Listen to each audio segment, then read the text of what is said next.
And the benefit cap's a good idea in principle, but it's a shame that it is now falling apart in practice. So although you won't have picked this up in the last 4 hours of coverage on the BBC, the truth is that there is a huge loophole in the benefit cap today that basically means that 4,000 families with more than 6 children and above actually won't be hit by the cap and will carry on receiving more than £26,000 a year in benefits. So look, this is now another idea of fake change rather than real change, and it joins a very long list at the DWP, a work programme that is worse than doing nothing, and universal credit that's disappearing into the sunset. Are you suggesting that's a loophole the government should tighten up then?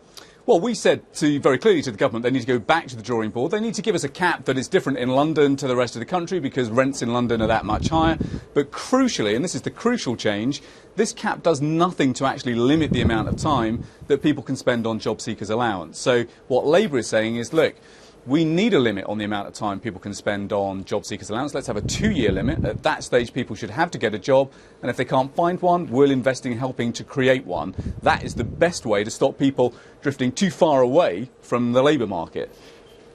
Benefits reform in general seems pretty popular with the voters. Do you now regret that you were in the many years that you were in government didn't do anything to tackle benefits? We revolutionised the way that people got back into work. That's how we had an employment rate that is the highest in our nation's history.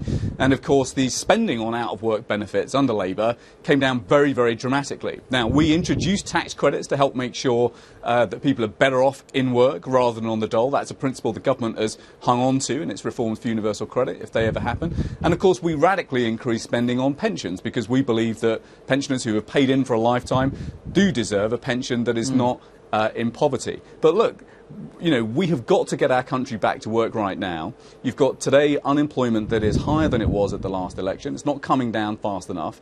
And that's why Labour's saying, look, this benefit cap is a good idea in principle, but the truth is it's a shambles in practice. It doesn't So a really good idea in principle, families. is that a good idea, though, that you should have implemented when you were in government, if it is a good idea in principle? Well, look, our chief focus was on making sure that people got back into work and were better off in work when they were there. And that's how we got unemployment down to record lows. Right now, because you've got, frankly, a state of disarray at DWP with the work programme not working, universal credit disappearing, and now basically a fake benefit cap, we're spending as a country £20 billion more than was forecast on the social security budget.